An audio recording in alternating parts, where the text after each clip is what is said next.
भाई देखिए आरओआरएम में केमिस्ट्री यहीं से आना है। तो आज हम पहला टॉपिक उड़ा देंगे जिसका नाम है एटम। तो ध्यान से देखिएगा, बेहतरीन तरीके से आपको पढ़ाया जाएगा और एटम के अब कभी भी आपसे क्वेश्चन गलत नहीं होंगे।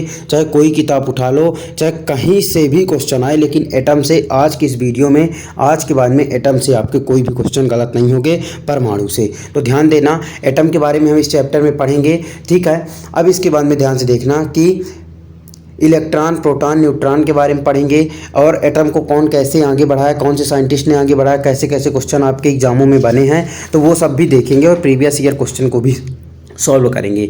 तो ध्यान से देखना कि मेरे भाई जो एटम था ना, एटम के बारे में, परमाणु के बारे में सबसे पहले डेमोक्रेटिस ने बताया था। डेमोक्रेटिस नाम याद रखना, डेमोक्रेटिस नाम याद रखना, डेमोक्रेटिस सबसे पहले एटम के बारे में अगर पूछेगा फर्स्ट टाइम तो लिख लो यहाँ पे FIRST। फर्स्ट टाइम अगर आपसे पूछेगा एटम के बारे में कौन बताया था तो डेमोक्रेटिस। लेकिन डेमोक्रेटिस ने एटम के बारे में ज़्यादा नहीं बता पाए थे तो उसको आगे जो है ना, उसे आगे जो है ना जॉन डाल्टन ने बढ़ाया था। तो एटम को सबसे पहले डेमोक्रेटिस ने बनाया था और इसके बाद में उसको आगे कौन बढ़ाया था? John Dalton. याद रखना, जॉन डाल्टन। अगर आपसे पूछेगा कि एक्सप्लेन कौन किया था, एटम के बारे में कौन एक्सप्लेन किया था, तो याद रखना कि जॉन डाल्टन आपको करना पड़ेगा। पिछली बार यहीं से क्वेश्चन बना था, केमिस्ट्री में यहीं से क्वेश्चन बनेगा कि एटम के बारे में किसने एक्सप्लेन किया था, और ऑप्शन में डेमोक्रेटिस नहीं था, एटम में था जॉन डाल्टन। डाल्टन था तो डाल्टन याद रखना, डाल्टन याद रखना, ठीक है। आगे बढ़ते हैं। अब एटम के बारे में हम कुछ यहाँ पे चीज़ें देखेंगे और ध्यान से समझेंगे। ध्यान से देखो मेरे भाई, ये मान लो ये एटम मान लो, ठीक है, एकदम गोल कलर का होता है, गोला टाइप में होता है। इसके बाद में इसके बीच में जो है ना ये पॉजिटिव होता है, ठीक है। अब ये सर मेरे दोस्त, ये जो पॉजिटिव है ना, इसे बोलते हैं न्यूक्लियस। न्यूक्लियस बोलते हैं। और मेरे भाई और ये जो है ना, ये जो बाहरी ये जो लाइनें गोल गोल होता है, इसे बोलते हैं सेल। याद रखना, इसे बोलते हैं सेल।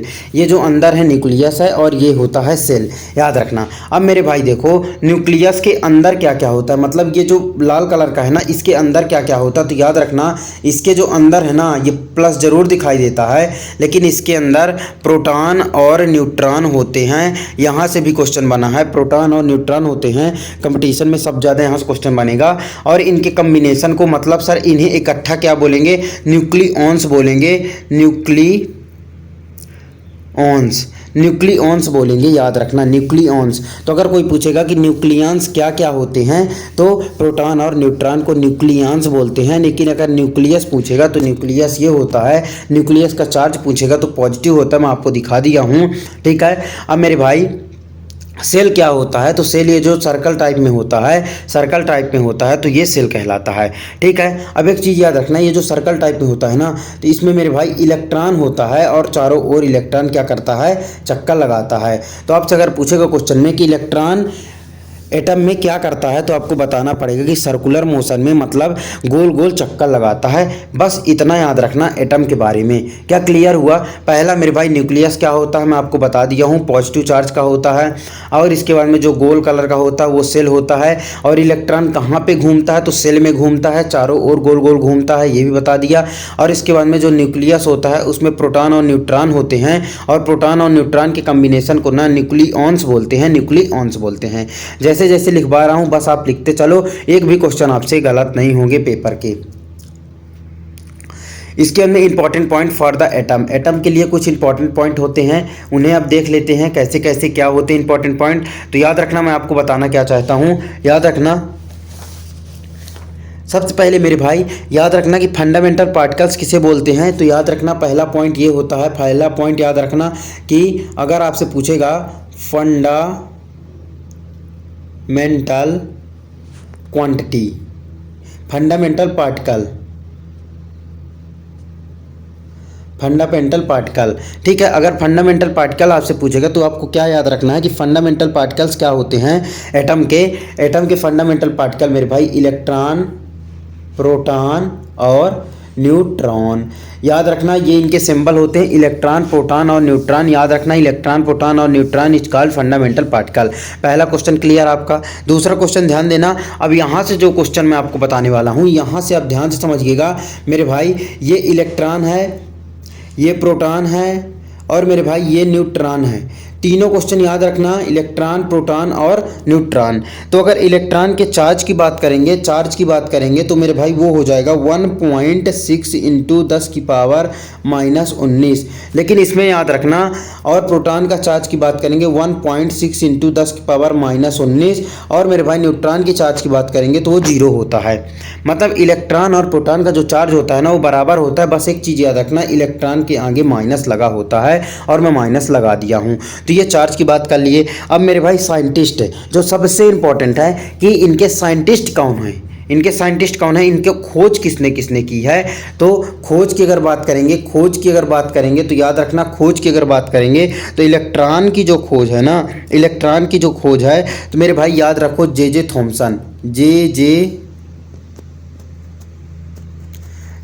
थॉमसन याद रखना। डायरेक्ट इसी प्रकार नोट्स आप बनाते चलो, फिर मैं आपको बताता हूँ। इसके बाद में मेरे भाई इसका जो है ना ये गोल्डस्टीन ने किया था। इसके बाद में लास्ट वाला आता है मेरे भाई, लास्ट वाला क्या आता है, न्यूट्रॉन का खोज सबसे ज़्यादा पूछा जाता है, जो कि मेरे भाई चैडविक ने किया था। अगर आपको क्लियर हो गया है तीनों क्वेश्चन तो मेरे भाई आप कमेंट बॉक्स में ज़रूर आप बताइएगा कि आपको क्लियर हुआ कि नहीं। तो इलेक्ट्रॉन का चार्ज याद कर लो -1.6 इंटू 10⁻⁻19, प्रोटॉन का चार्ज 1.6 इंटू 10⁻⁻19, और उसी प्रकार न्यूट्रॉन का चार्ज भी याद कर लो 0 होता है। क्या क्लियर हुआ यहाँ से? इलेक्ट्रॉन की खोज जे थॉमसन ने किया था, प्रोटॉन की खोज गोल्डस्टीन ने किया था और न्यूट्रॉन की खोज चैडविक ने किया था। यहीं से आपके क्वेश्चन में बनेगा। ठीक है, क्लियर हो गया मेरे भाई, क्लियर हो गया। अब देखो पेपर में क्या करेगा कि जो न्यूट्रॉन है ना, न्यूट्रॉन के चार्ज को 0 ना लिख के आपको बोलेगा नल चार्ज, नल। तो याद रखना नल चार्ज भी इलेक्ट्रॉन के चार्ज न्यूट्रॉन के चार्ज को बोलते हैं। क्या यहाँ तक क्लियर हुआ मेरे भाई? आजकल मैं बता रहा हूँ आपसे, एटम के कभी भी आपसे क्वेश्चन गलत नहीं हो सकते। बस इतना आप कर लो, आपसे कभी भी क्वेश्चन गलत नहीं हो सकते। अब सेल और ऑर्बिट को समझते हैं, मतलब कोष को समझते हैं। कोष हिंदी से बोलते हैं कोष। बाकी सेल और ऑर्बिट क्या क्या होते हैं, कभी भी यहाँ से क्वेश्चन आपके गलत नहीं होंगे। तो ध्यान देना मेरे भाई, ये एटम है। मैं अभी आपको बता के आया हूँ कि ये एटम है, ठीक है। अब एटम में मेरे दोस्त इस प्रकार के छोटे छोटे गोले से एटम पूरा तैयार होता है, ठीक है। ये भी मैं आपको बताया हूँ। और मेरे भाई ये जो गोले होते हैं ना, इसमें इलेक्ट्रॉन चक्का लगाते हैं। मतलब मेरे भाई यहाँ जो है ना, यहाँ इलेक्ट्रॉन्स जो है ना गोल गोल घूमते रहते हैं, ठीक है। तो मेरे भाई अब यहाँ से देखिए सेल क्या होते हैं। सेल यही होते हैं जहाँ पे इलेक्ट्रॉन घूमता है, जिस सर्कुलर मोशन में इलेक्ट्रॉन घूमता है उसी सर्कुलर मोशन को सेल बोलते हैं। मतलब जिस पाथ पे, जिस रास्ते पे इलेक्ट्रॉन गोल गोल घूमता है वही सेल होता है। डिफिनीशन आपके पेपर में नहीं आएगी, बस ये याद रखना कि आपको इन सेलों में इलेक्ट्रॉन किस प्रकार भरना है। आपको बहुत दिक्कत जाती है इलेक्ट्रॉन भरने में, लेकिन अब से बाद में दिक्कत नहीं जाएगी। तो याद रखना किसी भी ऑर्बिट में, मतलब किसी भी ऑर्बिट या सेल में आपको अगर इलेक्ट्रॉन भरना है तो एक फार्मूला लिख लो। इलेक्ट्रॉन बराबर होता है 2n²,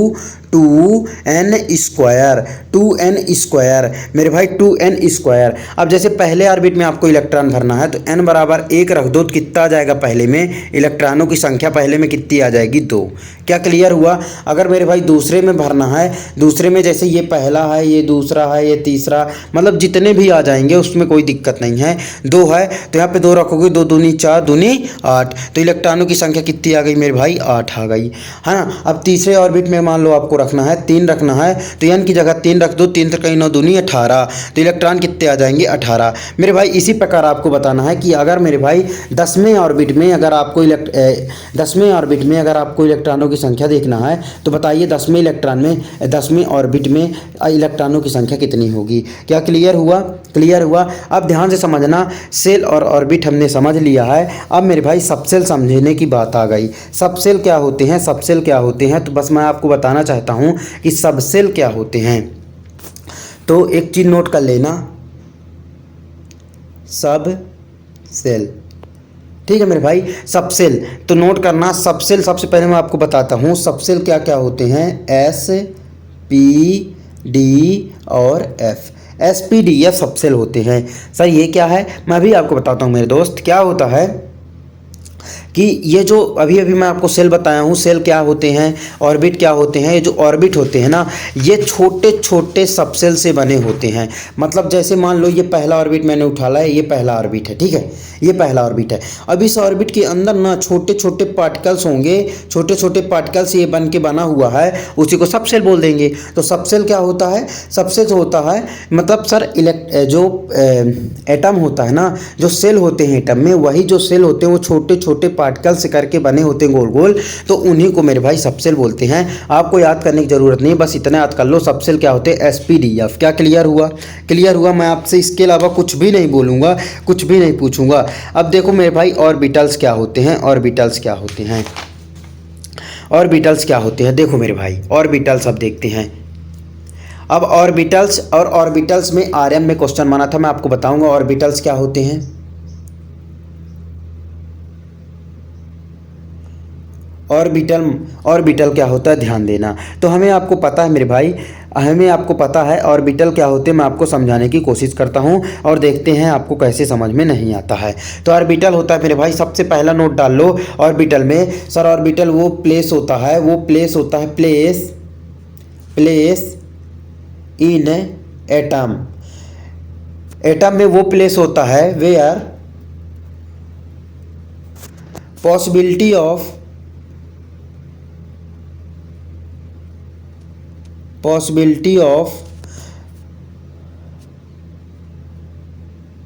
maximum number of electron. मतलब ऑर्बिटल वो प्लेस होता है जहाँ पे पॉसिबिलिटी होती है सबसे ज़्यादा इलेक्ट्रॉन होने की। मतलब किसी एटम के अंदर जहाँ पे सब ज़्यादा इलेक्ट्रॉन होंगे ना, वही ऑर्बिटल कहलाएगा। ध्यान से देखना, जैसे ये कोई एटम है, मान लो ये कोई एटम है, मान लो, तो मान लो यहाँ पे मेरे भाई इतने सारे इलेक्ट्रॉन आ गए, एक ही जगह पे इतने सारे इलेक्ट्रॉन आ गए, तो ये जो है ना, ये जो प्लेस हो जाएगा ये ऑर्बिटल कहला जाएगा। क्या क्लियर हुआ आपको, क्लियर हुआ कि वो प्लेस होता है जहाँ पे सबसे ज़्यादा इलेक्ट्रॉन पाए जाते हैं, उसी को बोलते हैं ऑर्बिटल बोलते हैं, ऑर्बिटल बोलते हैं। ठीक है, अब यहाँ पे रुक जाना थोड़ा सा। Fundamental particle, electron, proton, neutron मैं आपको बता दिया हूँ, न्यूट्रॉन मैं आपको बता दिया हूँ। ठीक है, तो इसमें कोई दिक्कत नहीं है। अब अगर आपको क्लियर होगा तो याद रखना ऑर्बिटल जो होते हैं, अभी मैं ऑर्बिटल आपको समझाया कि जहाँ पे इलेक्ट्रॉन पाने की संभावना सबसे ज़्यादा होती है उसी को ऑर्बिटल बोलते हैं। अब ऑर्बिटल से आपसे गलत नहीं हो क्वेश्चन, और आर्यन में यही क्वेश्चन बोला था कि ऑर्बिटल कौन सा प्लेस होता है एटम में, तो बस ऑप्शन में लिखा था कि सबसे ज़्यादा जहाँ पे इलेक्ट्रॉन होता है वही ऑर्बिटल कहलाता है। क्या क्लियर हुआ। अब ध्यान से देखो ऑर्बिटल को क्या करते हैं, ऑर्बिटल को मेरे भाई इस तरह डब्बे जैसे बनाते हैं। ठीक है, पहला ऑर्बिटल इस प्रकार होता है, दूसरे ऑर्बिटल में 3 डब्बे होते हैं, आपको डब्बे याद रखना है। फिर इसके बाद में 3 के बाद में मेरे भाई 5 होते हैं, 1 2 3 4 5। इसके बाद में मेरे भाई 7 होते हैं, 1 2 3 4 5 6 7 होते हैं। ये क्या होते हैं, इसको मेरे भाई यस बोल देंगे, इसको यस पी बोल देंगे, इस पे यस पी डी बोल देंगे, इसको एफ बोल देंगे। ठीक है, तो मेरे भाई ये ऑर्बिटल होते हैं। अगर आपसे एस में ऑर्बिटल पूछेगा, एस सबसेल, ये एस पी डी एफ मैं आपको अभी समझा क्या हूँ मेरे भाई, sp-d-f ये सब सेल है मेरे भाई, सब सेल हैं। ठीक है, अब सब सेल हैं। अब सर अगर s सब सेल में आपसे ऑर्बिटल की संख्या बोलेगा तो आप क्या बताओगे मेरे भाई, 1 होती है।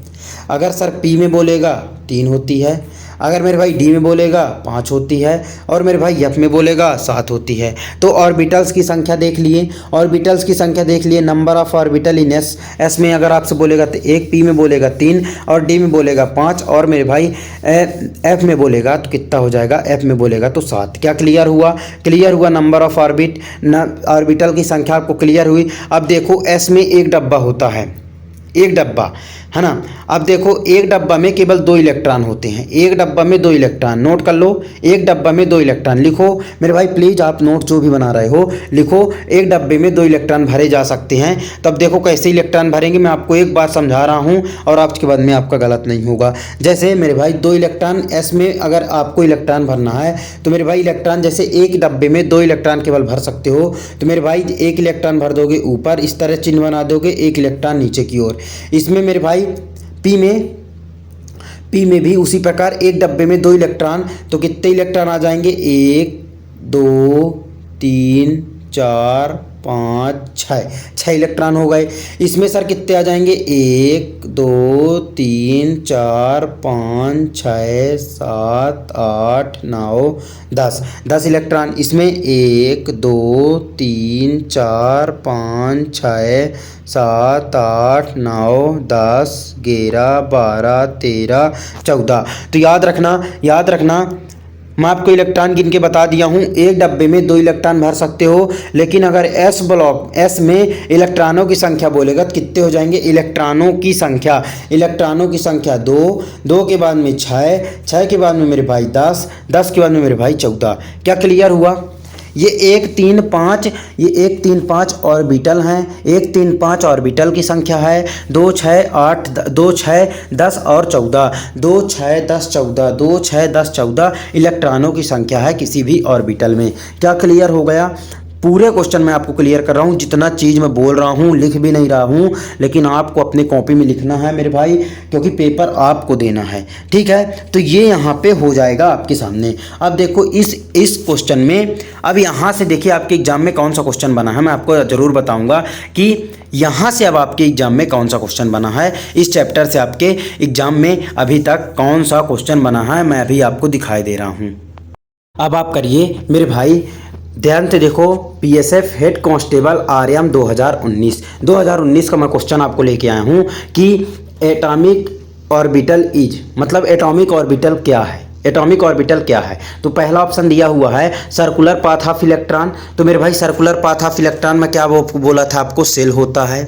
ठीक है, तो ये तो गलत हो गया मेरे भाई। पैराबोला पाथ, ये कोई तो मतलब ही नहीं है मेरे भाई। 3 डायमेंशनल स्पेस, ये कोई मतलब ही नहीं है। अब यहाँ पे डी ऑप्शन में ध्यान से पढ़ो, a place where the electron is mostly like to be find, मतलब जहाँ पे सबसे ज़्यादा इलेक्ट्रॉन पाए जा सकते हैं उसी को ऑर्बिटल बोलते हैं। क्या क्लियर हुआ? मैं बताया था ना, जहाँ जितना पढ़ाऊँगा वहीं से क्वेश्चन आपके एग्जाम में बनेगा, टेंशन मत लेना। ये लो, दूसरा क्वेश्चन भी मैं आपके सामने बीएसएफ हेड कांस्टेबल 2019 का ही क्वेश्चन लेके आ गया। ये लो, क्वेश्चन ध्यान से पढ़ो। क्वेश्चन क्या लिखा हुआ है कि what is the maximum number of electron in nth orbit of an atom, मतलब किसी भी एटम में मैक्सिमम नंबर ऑफ इलेक्ट्रॉन कितना भर सकते हो। तो मैं बताया था मेरे भाई, इलेक्ट्रॉन बराबर 2n², जो कि बी ऑप्शन में है। किसी भी एटम पे मैक्सिमम इलेक्ट्रॉन बोलेगा कोई भी बी में। अब मेरे भाई पहले सेल में अगर आपसे पूछेगा तो मैं आपको बताया था n बराबर 1 रख दो, दूसरे सेल में n बराबर 2 रख दो, तीसरे सेल में n बराबर 3।